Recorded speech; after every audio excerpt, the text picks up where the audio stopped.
اللہ سبحانہ و تعالیٰ کے لیے محبت رکھنا اور اللہ سبحانہ و تعالیٰ کے لیے ہی کسی سے بغض رکھنا، یہ ایمان کا تقاضا ہے۔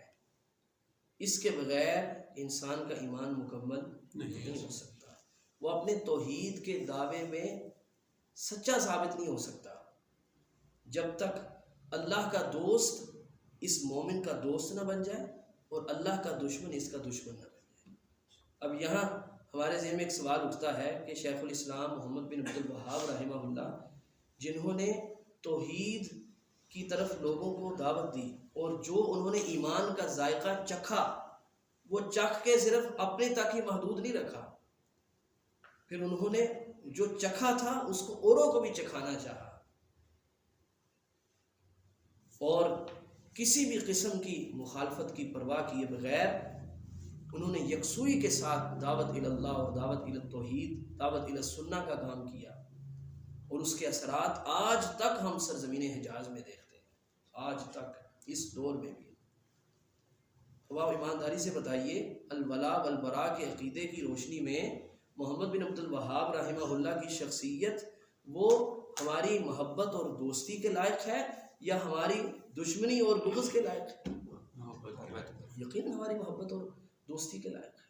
ان کے لیے ہم دعائیں کریں کہ اللہ سبحانہ و تعالیٰ کے فضل و کرم سے اللہ رب العزت نے ان کی شخصیت کو ہمارے لیے دین سیکھنے کا ایک ذریعہ بنا دیا۔ وہ خود توحید پر تھے، توحید پر رہتے، زیادہ سے زیادہ اپنے بچوں کو سکھا کے چلے جاتے، ہم ان کو کچھ کہہ سکتے تھے؟ اور کتنے لوگ آئے دنیا میں سے چلے گئے، ہم ان کو کچھ کہہ سکتے ہیں؟ کچھ نہیں کہہ سکتے۔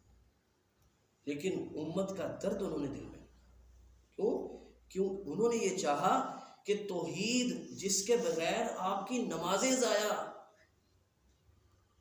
آپ کے نوافل ضائع، آپ کی تہجدیں ضائع، آپ کے صدقات و خیرات، آپ کی زکوٰۃ، اربوں خربوں کے رفاہی کام، سب کچھ ضائع۔ توحید سب سے پہلے سیکھ لو، توحید سیکھ لو۔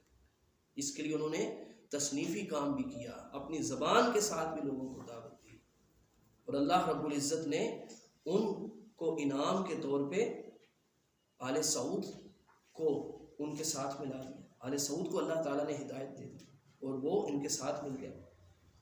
تو ان دونوں نے مل کے اقامت توحید کا کام کیا اور سرزمین